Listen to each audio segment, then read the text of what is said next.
right, let's have some fun today. Very excited. And of course, I use ChatGPT to help me prepare for this today. So if I completely flop, we'll know who to blame.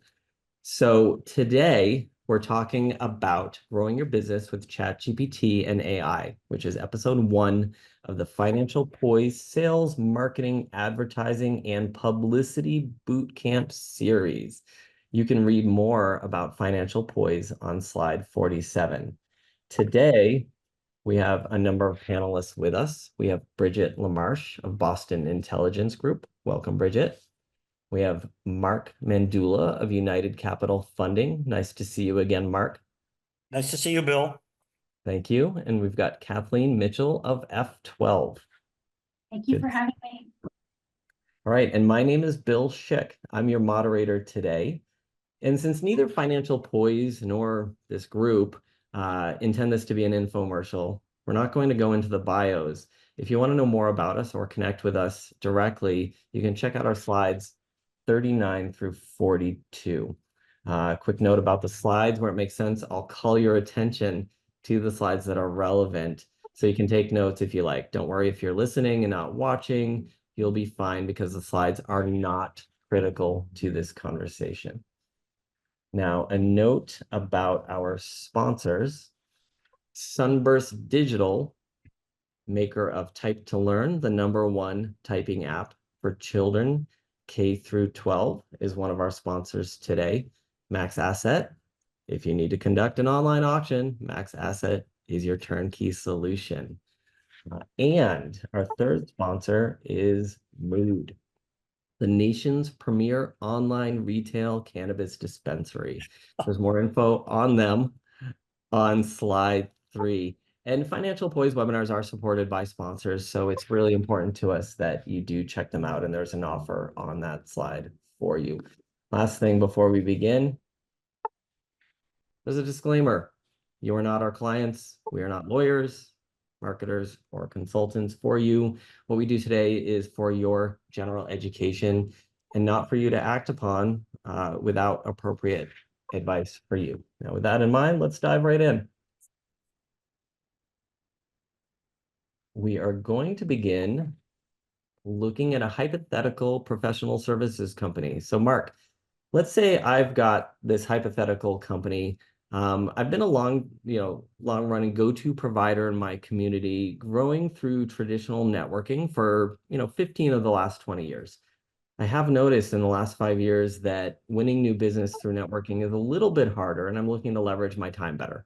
I've heard about online or digital marketing. Tell me a little bit about this. Is this a no-brainer for me? Well, first of all, thank you for having me again. And I think the answer to the question is it is an absolute no-brainer, because when you think about networking and traditional methods of marketing, I mean, ask yourself a basic question: how many people can you touch or call or have lunch with or attend a dinner or a cocktail party with in a given day? 3, 5, 7, 10.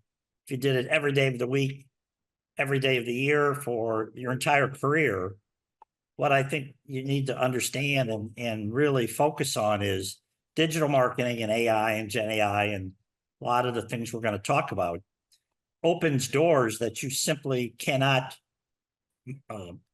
mechanically touch. And I'm very active on LinkedIn, and just to give you a simple example, I mean, in a given week, because I post a lot and like to write a lot, I mean, I'll get 6,000 or 7,000 impressions on my LinkedIn page, and I couldn't touch 7,000 people in 10 years.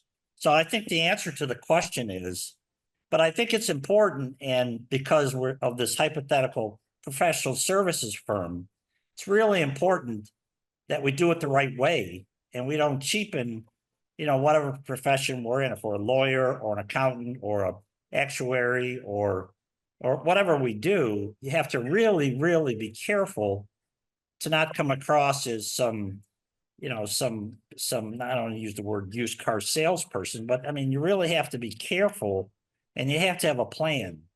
And one of the points which I think was made on the slide, which you could look at, in the future, is that you really need to have an organized, sophisticated plan to pull this off. And oftentimes I think, especially when it comes to digital marketing, people are reluctant to hire outside professionals. And I'm an absolute believer that you hire and seek the best and go through a vetting process, because I keep this very simple. You wouldn't cut your own hair, but people oftentimes try to do really important marketing campaigns and do it themselves. And one thing for sure is that if you come across as less than professional, the years and years of networking and goodwill that you have built can dissipate overnight or in a second. So I think the answer to the question is absolute. Yeah, I think you make a really good point there. That's a big challenge. And I think a lot of companies in an effort to dive right into it often misstep by not understanding how digital marketing is different from traditional networking and how that works. And that's really just, I think, one of the challenges that businesses can face when transitioning. Bridget, just to ping you, do you have any thoughts? Have you seen other challenges that businesses might face as they move from traditional to digital marketing? Yeah, and again, thank you for having me as well. I appreciate it. And I think Mark hit a lot of great points. I think the thing that I see consistently is that when someone is first joining the digital marketing universe, they don't know where to start. They're overwhelmed by choices. They don't understand the space. And it's a major stumbling block, which can be costly, it can be time consuming. So what I usually recommend people do when we're very beginning what we're trying to accomplish is to make sure we set clear goals. We want to make sure we know what we want to achieve and set clear goals when we're embarking on a new marketing strategy. Interestingly, I think that a lot of the times the best ways to come up with those strategies is with your team, with a professional who knows the questions to ask to really get you started quickly, and then to use tools like AI. AI can help you figure out how to move forward there as well. You can ask similar questions there. And then when you've gathered all that data about what your goals and objectives are, that's when you can put together a plan that you can create something measurable and clear to move forward with. So Yeah. You make an interesting point, and I think you and I share a little bit of a similar philosophy in that I think we both tend to start at the end. Our way back to the beginning, because you talk about beginning with setting goals, and that's your destination. That's where you want to get to, and so having in mind what you want to accomplish, I think, is a great place when you're starting to look at and build out your marketing plan and your strategy. So Kate, to you and for people watching, we're moving to slide 13.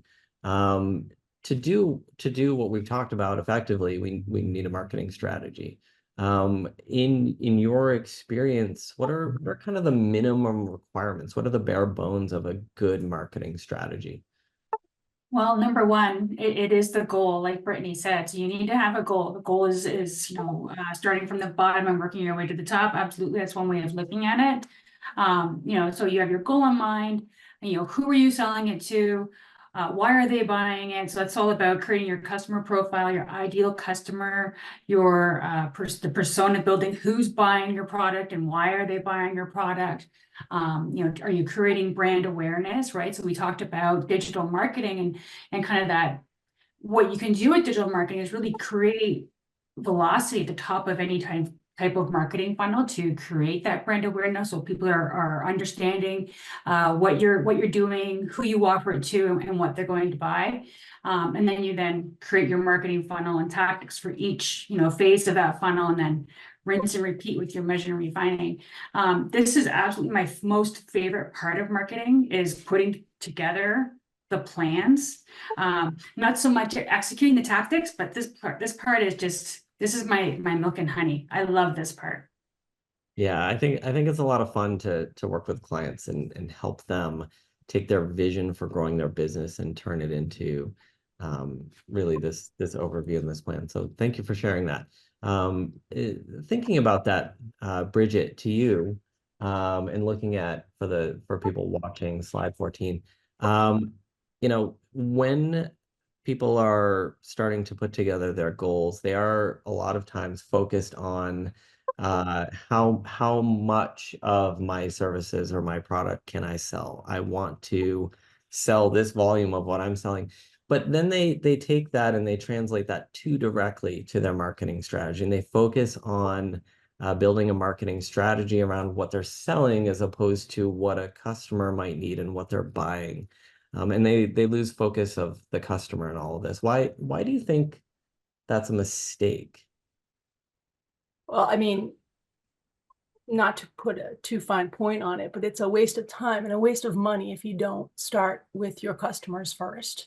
And if you don't understand their needs and their pain points, you don't know where they live, you don't know what they want, you don't know how to communicate with them, and you don't know what channels to communicate with them through.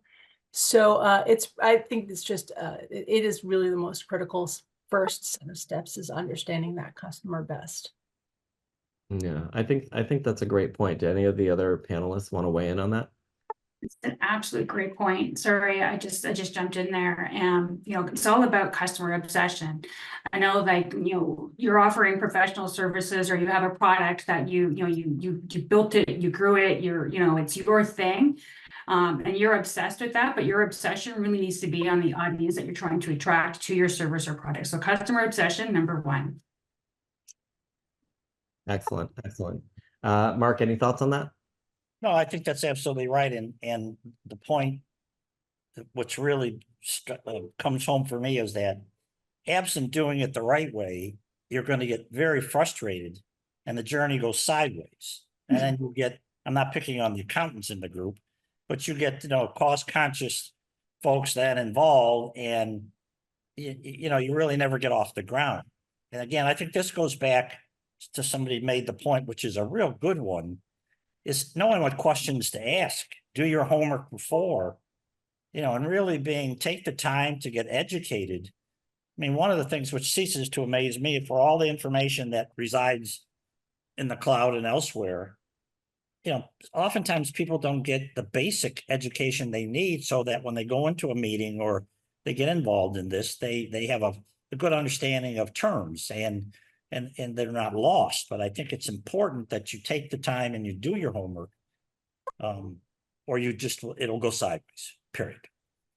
Understood. And I think that's a really interesting point and a good segue into our next piece, where as companies, start building marketing strategies, a lot of the focus when they get into their heads that I need to be customer focused or customer centric is building out a persona.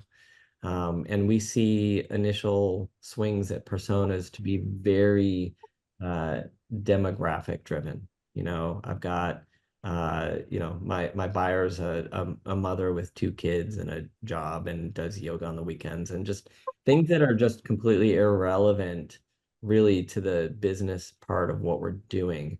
And one of the things I'd like us to look at and talk a little bit about, Mark, is looking at the business, looking at from a business perspective, that ideal customer profile, not necessarily the person, but the type of company, the type, we're talking about B2B, the type of business that's your best customer. Can you talk a little bit about that? Why to focus? Yeah, and this is precisely how we have used these tools in our firm, where we start and ask, the basic question: who is our ideal customer? And I think you're right.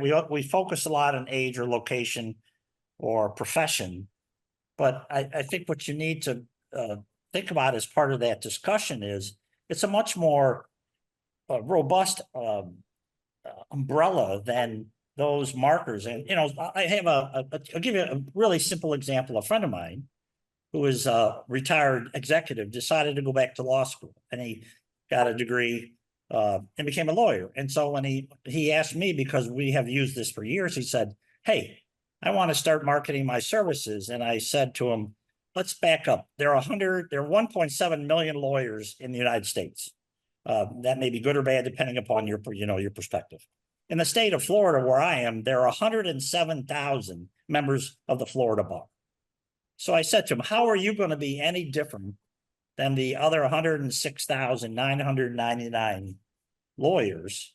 And he wanted to specialize in estate planning, which of course, because I live in Florida, is up his alley. So I said, let's start to think about and identify what our ideal customer looks like, and start with what percentage of the population, 22 million in the state of Florida, are over 65, which it's about 20%.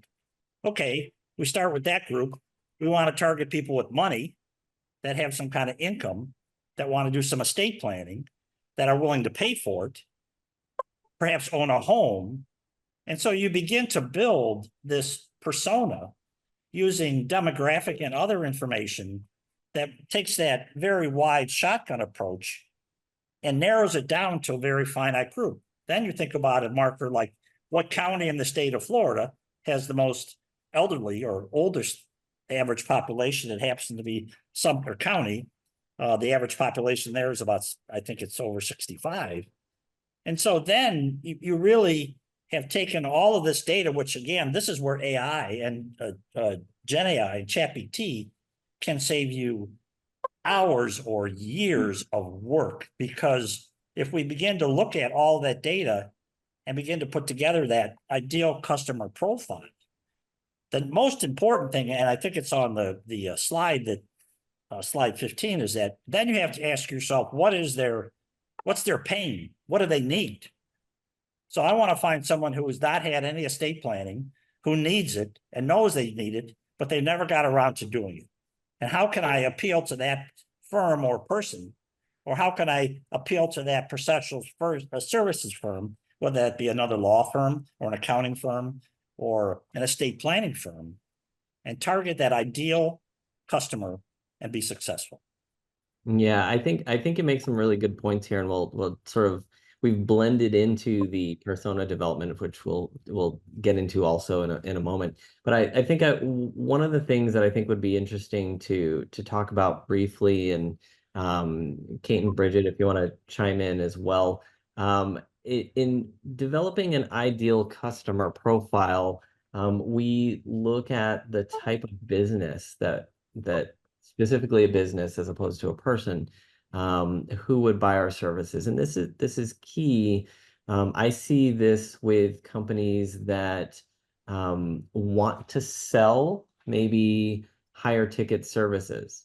They want a more sophisticated client who might be able to buy a full suite or a package of services, if you will, or retainers. And in developing an ICP, what you can do is say, okay, I would like more of these types of businesses at this size in this geography. And it really helps narrow the focus and eliminate waste in marketing to maybe smaller businesses that can never afford that package. They don't have enough employees to justify what you're doing, or maybe it saves you the waste of running Google ads in a geography that just doesn't support that business population. You know, we see clients sometimes who might have been running ad campaigns to, towns around a city where businesses just aren't. So building an ideal customer profile really helps narrow down the type of account that you would want. Kate, you were nodding. Did you want to add something to that?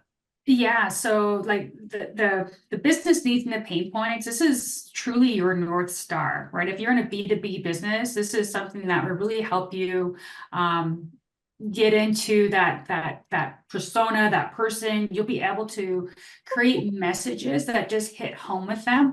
And the other thing I wanted to add to this, and I think Bill was starting to touch on it, was, the waste, right? Really, the waste is the money. Having and building your ICP allows you to be sniper-like focused on who you're going after. So you're not spending money on chasing the wrong person. And it can be scary, right? So the more you understand who your ICP is and where they are and what they do, the smaller that list becomes, and you start thinking, oh my God, I'm not going to have any business. But it's the opposite. You're going to save money. You're going to create more revenue, and you're going to create it quicker because you have this ICP, and then you're going to have the personas, which kind of come next, as who lives inside the ICP, and what do they do, and what do they function, and what do they want. This is it's just so much fun. I could talk about building ICPs and personas for days. If you enjoyed playing with Barbies, if you're as a young one, you will love this exercise, doing ICPs and personas. Yeah, and I think you make an excellent point. And the other perhaps reverse side of this discussion is step back and look at your current clients in your own firm and ask yourself, do I have ideal clients already, or do I need to replace the ones which don't fit any of the profiles, which are the most profitable or the most loyal or the most, because at the end of the day, careful selection drives retention, and retention drives everything. When we seek and when we find the correct ideal customer firm or profile, which is populated by individuals, we can then not spend our time constantly having to start over when people are in it for a short period of time and move on. And so it's really, oftentimes we're so eager to go out and mine the next deal or find the next client. But, maybe every year or every quarter, sit down and ask yourself, what do I have already in my portfolio? And how do I upgrade that and deal with a more sophisticated, larger, perhaps client that can afford a more robust series of programs or new suite type of things. But I think so much of this is automatically focusing on new that sometimes we forget to think about, what do we have? So at the end of the day, if the goal in a small business for many, even a professional service business, is to build value and eventually partner or sell, the more attractive my hand of cards, the more I'm worth. And I think it comes full circle. Yeah. And sorry, go ahead, Bill. No, you go ahead, Kate. I was going to say it becomes really tricky in mergers and acquisitions, right? So when a company comes in and buys another company, they've done their due diligence as best as they can to make sure there's an alignment between who you're selling to, what the client was buying from the previous company and now will be buying at this acquiring company. And just like what you were saying, there will be customers who are going to fall off because if you stay true to your ICP, some of those customers should fall off because they're not going to be able to either afford what you're selling now, or perhaps their values don't align with your values, whatever it is. But staying true to this ICP is a golden nugget. Yeah, and I think so to wrap it up, moving on to the next thing, but one final point I think is that it's not just about kind of going at the top end. What is it? The range for a small business is what, 1 to 500 employees. That's a big range, and the difference between a 10 or 15 person business and then a 20 person business and higher is huge. And so, we have one client, their ICP is in the 20 to 200 employee range, because below that, the company can't afford what they're doing. But above that, market competition is such that it's just not, it doesn't make economic sense for them to be fighting with the companies that are all fighting for those, 400 and 500 employee businesses. So their sweet spot, really, the ICP helps put up rails. And Mark, you made a good point. Again, we like to work through with clients and look at their existing clients today and say, okay, if you could pick one client that you could just make a carbon copy of, who would that be? And then building the marketing ecosystem around that. So that's great. I know we did touch on customer personas briefly just now with Mark, but Kate, let's dig into that a little bit. Let's talk about personas.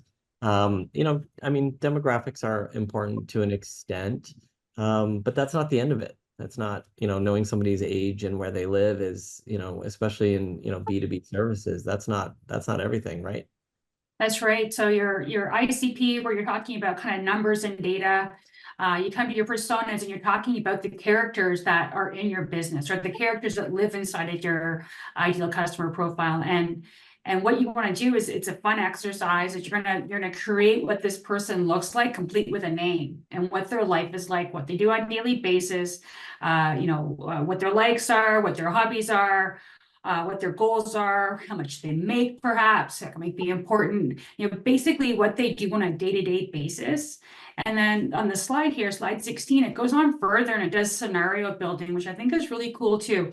So if you're in a B2C type company and say you have an app that, your business is an app, you're offering to customers virtual care, for example, you could build out like an entire journey of Susan. Say your persona's name is Susan, and what Susan does in her day-to-day life, and suddenly she gets like a mosquito bite, and she can go on to her app, and you can follow the entire the entire journey of her interactions with your company.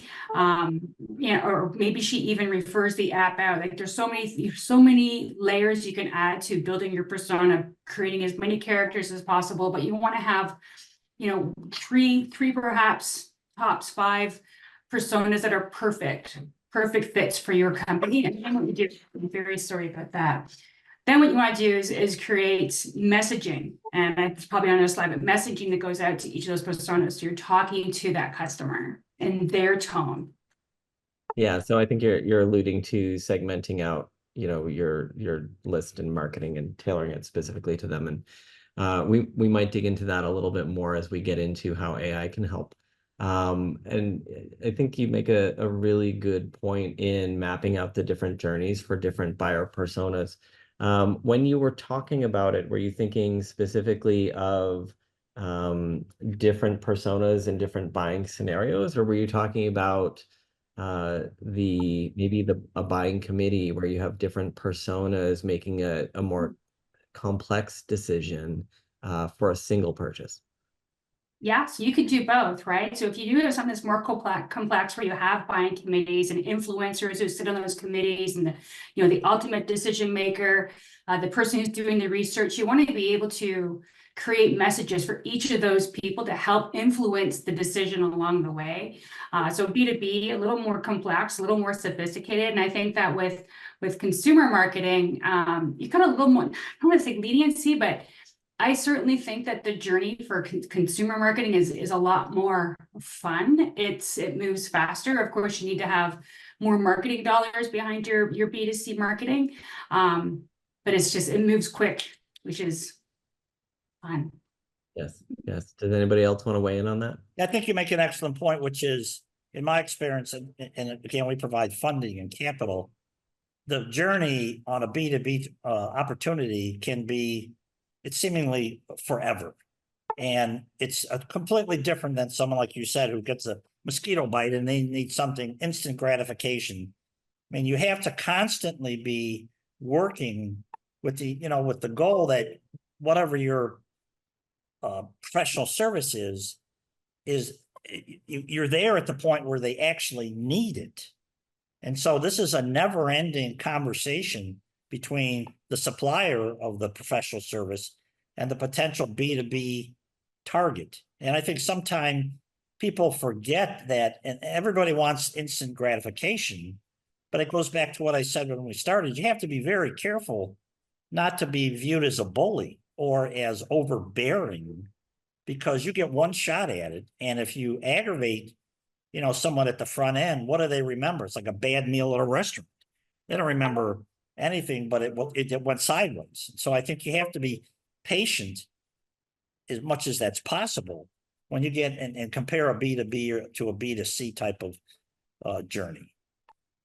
I think that's a really good point, Mark. And it's funny that you had kind of down that path, because now you have me thinking about fighting and, of course, competition, which kind of brings us to another point that we really see businesses when they're building out a strategy. Okay, they start by thinking about themselves and what they want to sell and getting that out there, and then they do a little bit of work, and then they get a little bit more customer centric and focused. and maybe things still quite aren't working the way they expect them to. And then they realize that, I'm not really looking at what the market, my competition is doing. And they don't realize that they have the data with digital marketing, sorry, to dig into that. So Bridget, talk a little bit about, the competition in the market and, maybe what data we could be looking at. And then Love this topic.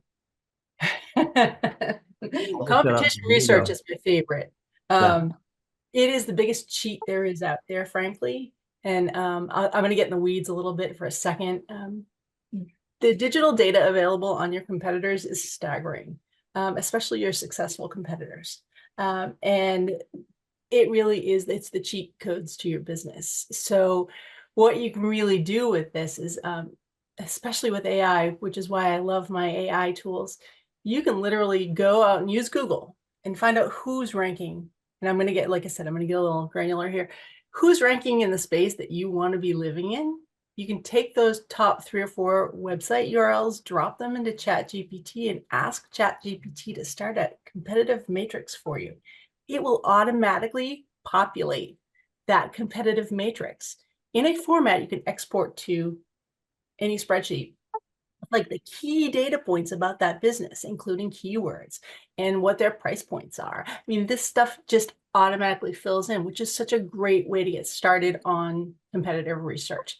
And you can do this at a brand level or a product level, and it will actually really fill in all that meat and potatoes for you. And again, it's a cheat. You don't have to do all the work yourself all the time.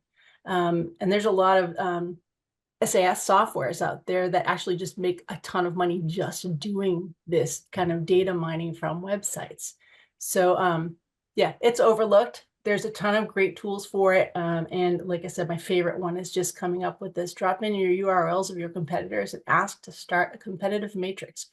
Everyone's doing it right now, Bridget. Everyone's doing it. It's so easy. Literally, you walk away with something to start with within a few minutes. Yeah. Now, again, you need to know who your competitors are in the first place, which takes your Google research time, because Google still is the king of where everybody is visiting and converting right now. But ChatGPT can get you there faster. Yeah, and I think that's a really good point. Well, with Google, they're still today the king of search. We'll see how that shakes out in the next couple of years. But those top 3 results are getting what, 70 or 80? I forget what the stat is, but it's Yep. like 70 or 80% of the traffic go to the top 3 results on Google. So if they're showing up there, they're doing the job, and they've done their homework. So instead of starting from complete scratch, a cheat code is a perfect label for that.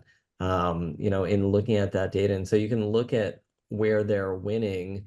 And we've sort of jumped right into ChatGPT. That is what this is about. That is. We'll get more into it in a second, but one thing that you can use ChatGPT for, in addition, so adding on to what you just said, is to provide kind of a market overview of what your category of business is doing, and then ask it to analyze the weak points of your competitor. So what are they missing? Because often in developing a competitive strategy, you want to go head to head. You want to say, okay, I want to beat them at the thing that they're already winning at.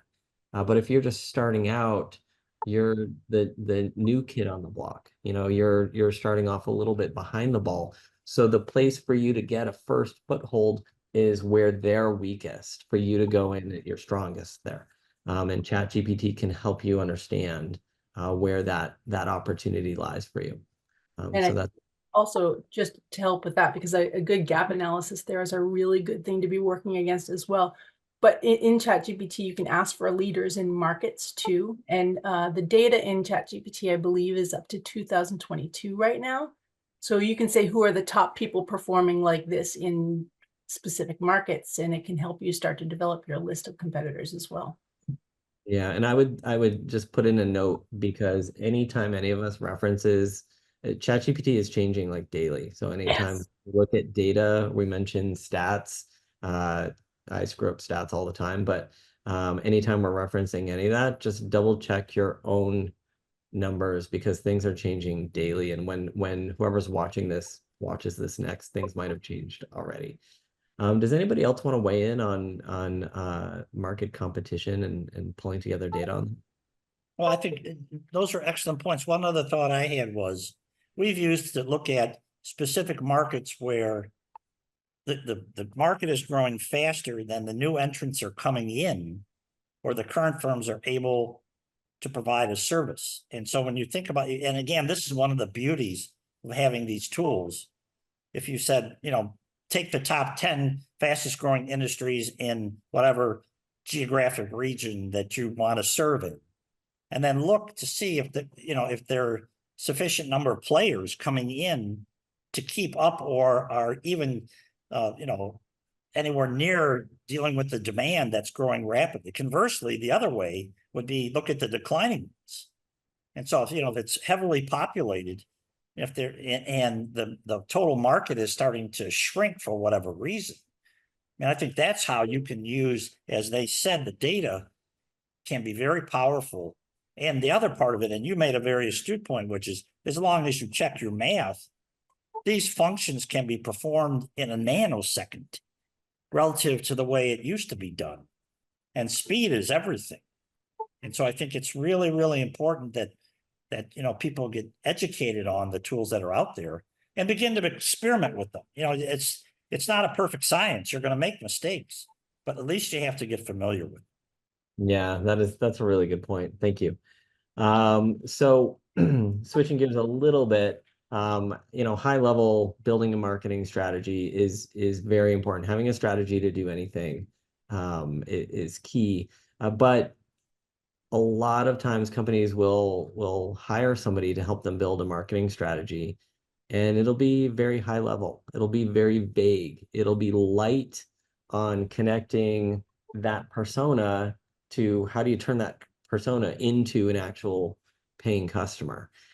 We call this, basically taking cold traffic or a cold prospect into, a lead and then an actual paying customer. Keat, this is a place where a lot of companies struggle.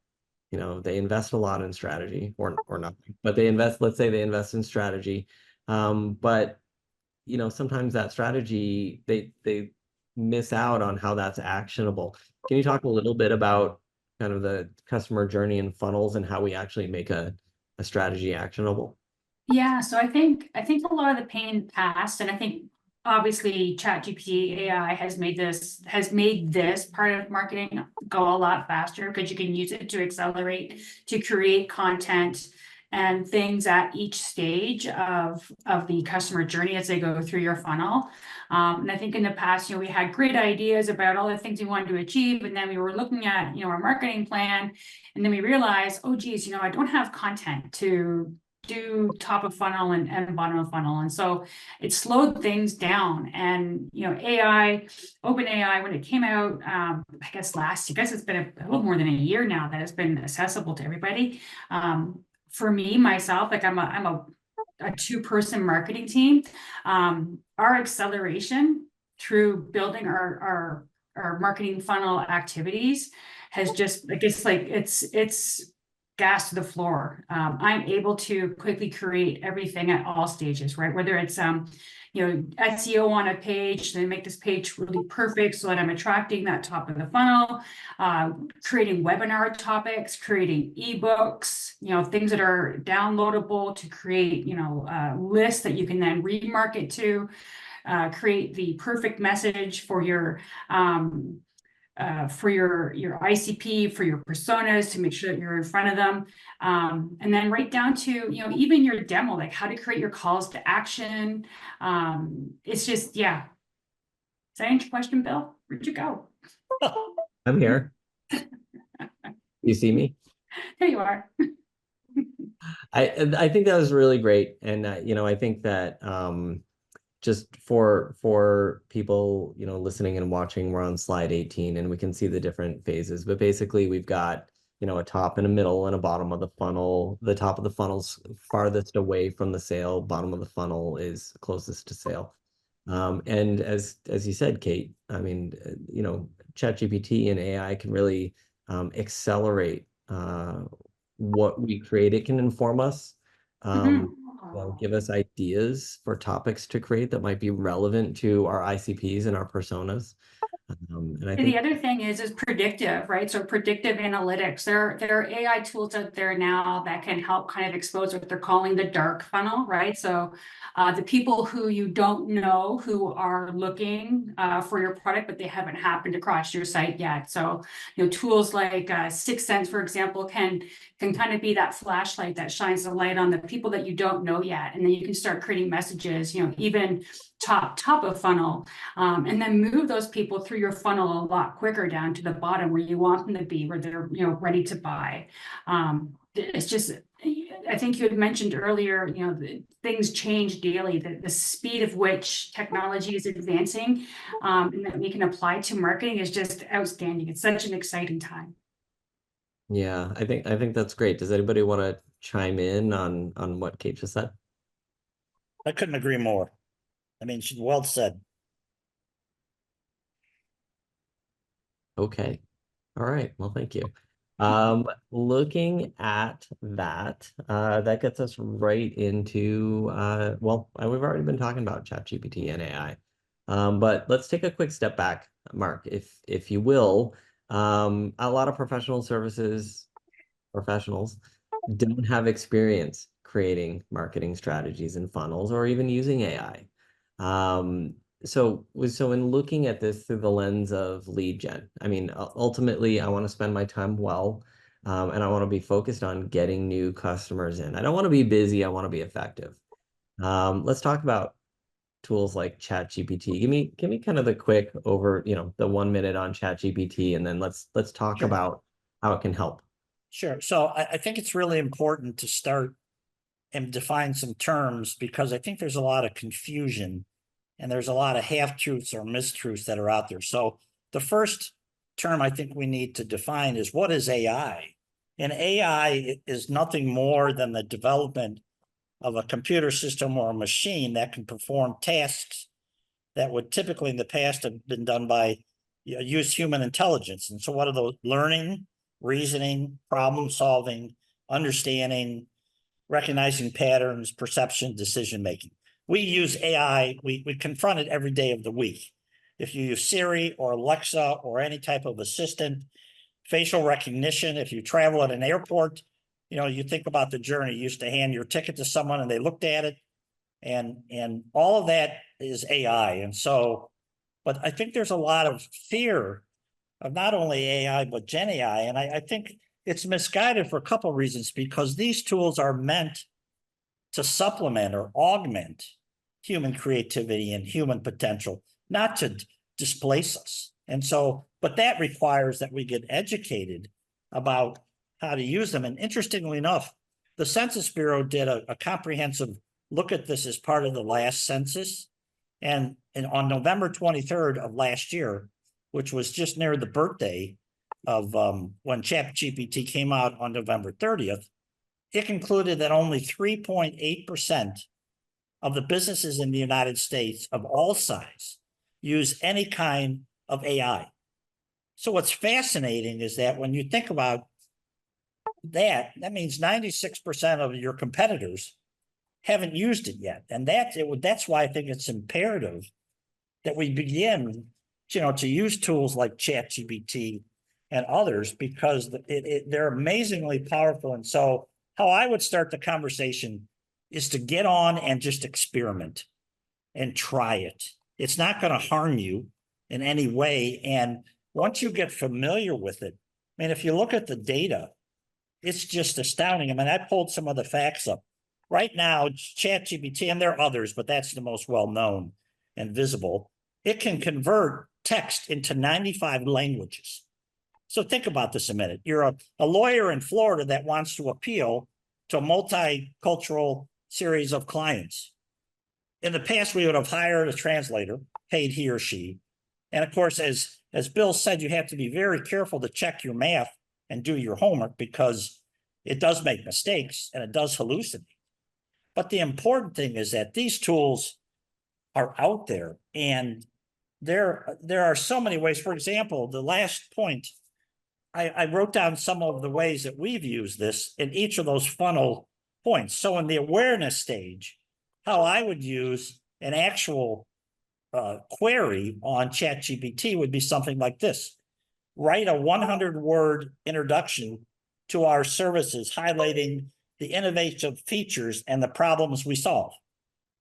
And in 2 minutes or less, you'll have a 100-word piece of information that addresses the awareness part of that funnel. The next step or the next stage. So Mark, I'm just going to jump in here because we could go for hours and hours and get into the weeds on this, but what you're getting into is where we're headed with all this. And I want to make sure we sort of give everybody a shot here. So let's come back to that.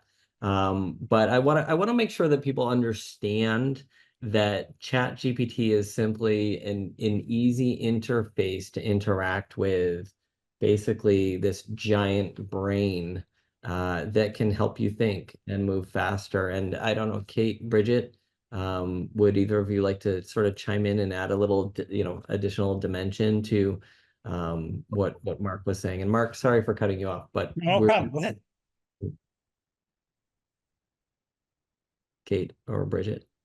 Yeah, I mean- yeah. Oh, we can both go. We can both go. At the same time. Yeah. I would just say, just for people, there are a ton of ChatGPT prompt cheat sheets out there. Go look at them and don't be afraid, because you can't break it. So, and just explore and experiment. And I know this is an end of the conversation tip, but that's what I would say right now. I actually have a question, Bill, and I don't know if anyone here would have the answer on that, but in the beginning, there was lots of, worry and concern that, the information that we're feeding ChatGPT then becomes public knowledge. Is this something that do we know this for certain? Like how should you be sensitive with your information when using ChatGPT to develop hidden opportunities? Well, I think that we will always not know the entire story.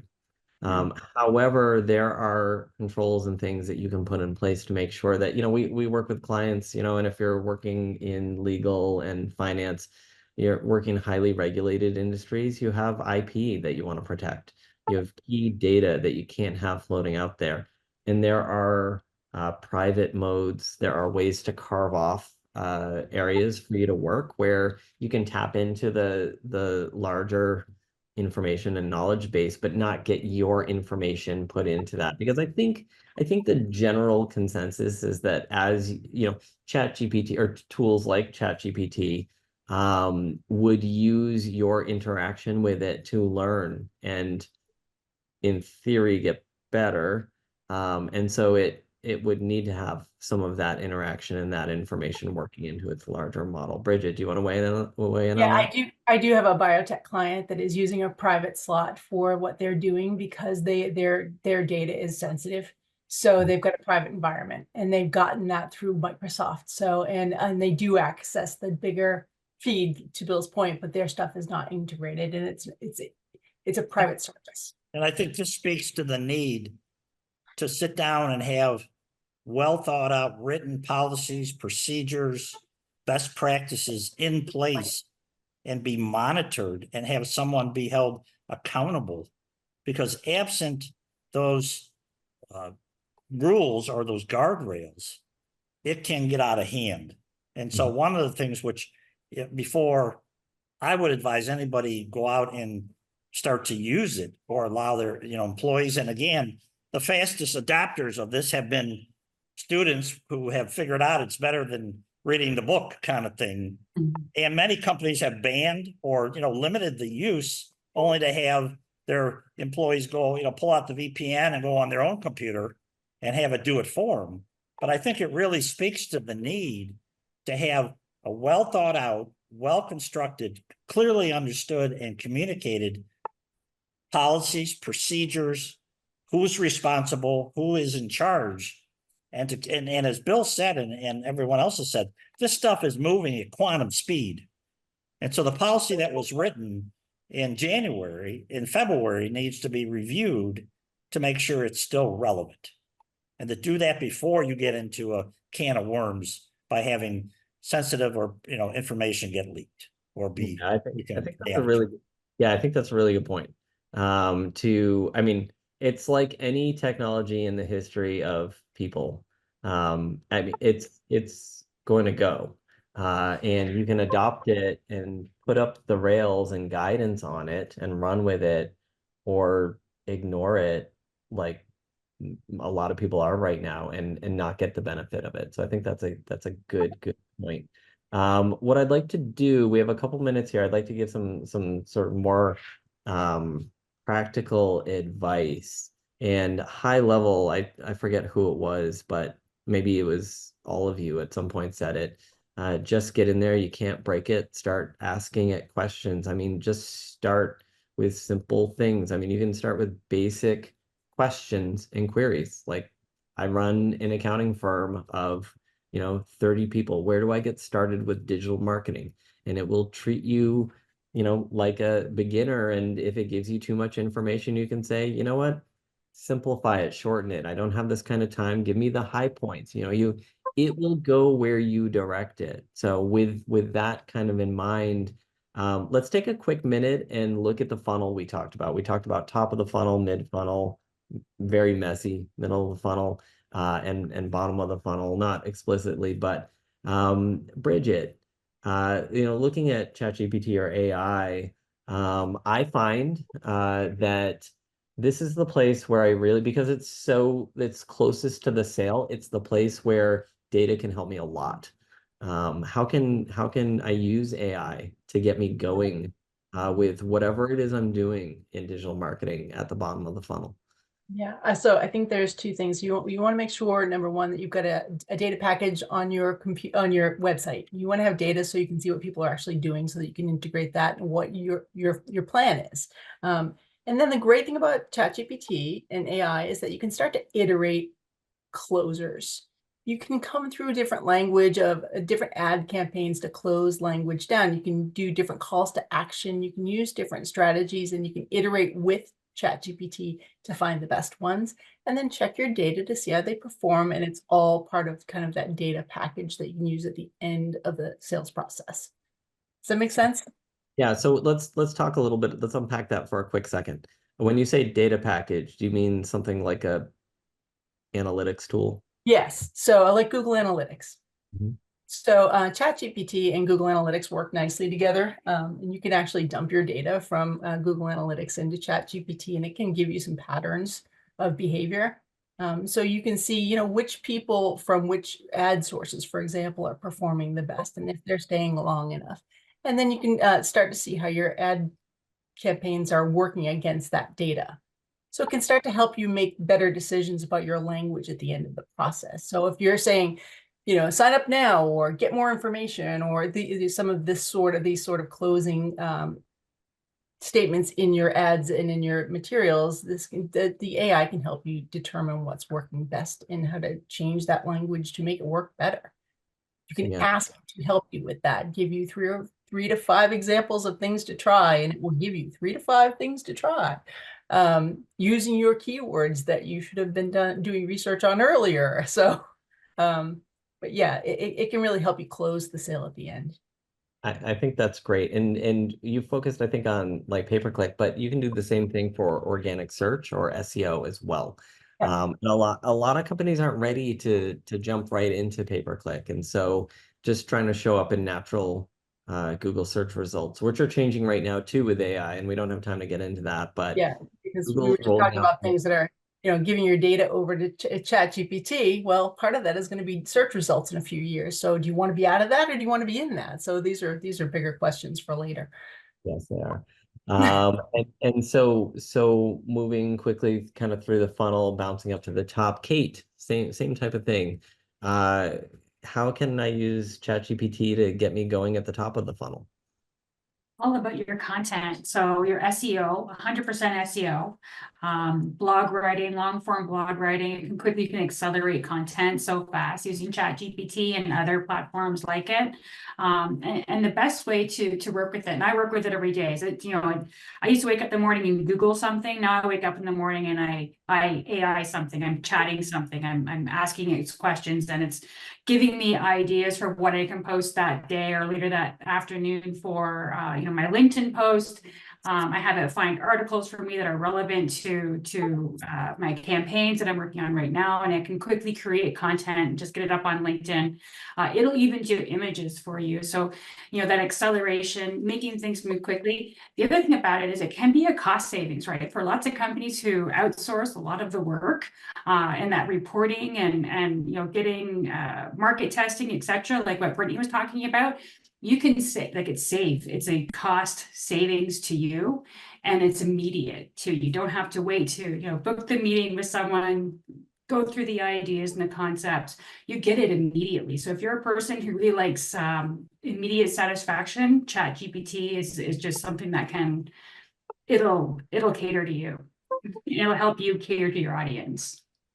I think that's a great point. And I think you can apply that, excuse me, to really all stages of the funnel. You can really get into the weeds with it and have ChatGPT emulate a persona and ask it about the types of problems it might be having that lead to a purchase, and how you can educate that person along the way with different topics and formats. I love that. I'd love to talk about the middle of the funnel, but I think that we're running short on time here. And I really, really want to get into the sales side of things, because so many professionals, they're good networkers, but they don't feel like they're great salespeople. And ChatGPT, along with everything else, can really, really be a boon here. So Mark, I've done all this work, right? My firm's done all this work, and I've driven all these leads. But I'm just not a salesperson. Networking is really different than having somebody who's a stranger come in, based on a blog and filling out a form. How can ChatGPT help me become a better salesperson or build a sales strategy? Well, I think the first step in that process is to get educated, and obviously attending something like this is one of the ways you can do that. But there are a lot of ways that it can be used. Again, we make the assumption, as you said, that you're maybe uncomfortable or not familiar with how to use it effectively. But I think the goal, and again, I wrote down 6 or 7 things how I would approach this.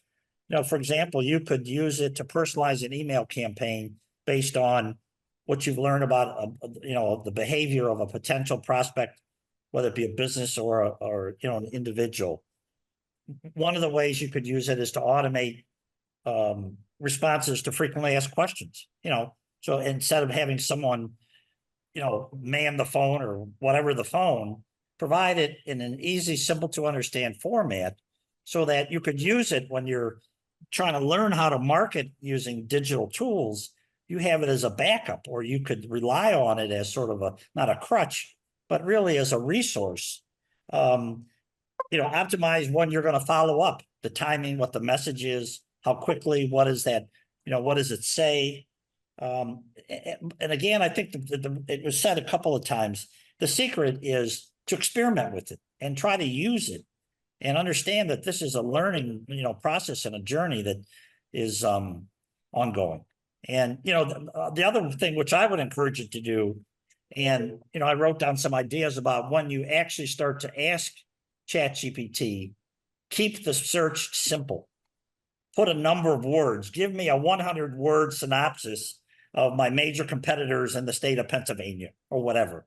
Because if not, again, it's taking data from zillions of different portals and pieces of information.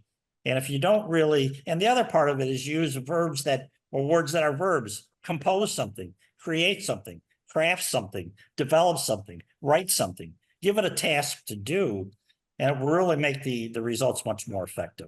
I think that's great, Mark. Thank you. That's all. Those are all really good tips. And you give me a good segue to the end here, and I'd like to wrap up we're gonna skip a couple of things here, and everything's in the deck for reference for people. So maybe we'll do another follow-up webinar on some of these key things because we're just getting deep into like the good stuff. But let's wrap it up here, and let's take 15 seconds and go around the room and just off the top of your head, give me your best or your favorite go-to tip for using ChatGPT. So Bridget, you're on the spot. All right. All right. I got two. I'm sorry. I'll be super quick because I'm nice and concise. Tip number one is keep a list of your favorite prompts. So you should keep a list of prompts that get you the results you expect when you start experimenting with ChatGPT, because you will want to use them again. And if you forget them, you're going to put them in sideways and get a result you didn't expect. So keep a cheat sheet of things that have worked for you along with whatever you find on the internet. So that's one. Number two, remember that ChatGPT and any AI tool is a machine. It's not going to understand you. You need to be very specific, use very concise language for the output that you're hoping to get. If you use colloquialisms and weird things, instead, you're going to get weird stuff. That's all I have to say. It's 100% true. Kate, how about you? Yeah, so just kind of to follow on what Bridget was saying. So I want her cheat sheet, number one. But two, when you're putting in your prompts, you need to put in the tonality that you want to speak. Otherwise, ChatGPT, being it's a machine, will give you almost Shakespearean machine language back. So you want to be able to drive it, so you're not having to reprompt it. So understand what your own tonality is, what if you're an inspiring person, or if you're a direct person or persuasive, you want to give it that prompt. Write this sentence in this tonality. I love that. Thank you. Mark. Couple of things, and it's already been said. It's a machine. It's a giant recycling, regurgitating machine. It lacks tone. It lacks creativity. And it needs to be viewed as an augmentation or an addition instead of. The other really important thing is make sure you check the results every single time. I mean, if you look up, the pros and cons, one of the most obvious con is it hallucinates, even though I guess technically it's impossible for a machine to hallucinate, but it makes errors. And the last thing you want to do is rely on information or data which is simply flawed or wrong. And again, it goes back to what we talked about at the very beginning. You're in a professional service business. You can't do anything to tarnish that reputation that it's taken you a long, long time, perhaps through networking and more traditional methods. And I think the other interesting thing is there's a lot of legislation. Already the EU has passed a Model AI Act. There's legislation coming in some form in the United States. Stay aware of and make sure that whatever you're doing is compliant with the legislation, because this, I know there are probably lawyers listening. This, I mean, if not, this could be an area where you get into a quagmire of copyright issues and IP issues and other things which you really need to be aware. So, but I would also go back and say, establish a policy, procedures, communicate it, educate everybody on it, and build best practices so that you make sure that you're comfortable and compliant with the rules out there. I love that. That's all great. Thank you all for that. I'm going to jump in with my own, and that is everybody is familiar with the 5 whys framework. And so that's where you ask the question why 5 times. So when I work with ChatGPT, I continually ask it, why are you telling me this? What is the thinking behind it? What is the data? What is the source? And you continue to dig in. And I find that people often stop at the first level. Sometimes they'll get into the second level. It's the 4th or 5th why where you get the really good stuff. So dig into it. It's like with people, ask why. Why is that? Why is that? But why is that important? And just keep going. It sounds maybe like it's a lot of work, but it is so worth it, and it's so fast that it just makes sense. So we are going to wrap it up there. So thank you all. Mark, thanks for jumping on again. It was good seeing you. Kate and Bridget, thank you as well. Glad to have you on as first timers here on the Financial Poise webinars. I appreciate it. Thank you for having us. Well done, Bill, for a rookie host. So you did a great job. We'll give you Thank you. Thank you. round of applause, okay? Pat yourself on the back, the proverbial back. So well done. And with all of that, everybody watching, make sure you go check out Financial Poise. They have a ton of resources available to you. So on that, we will sign off and have a great day.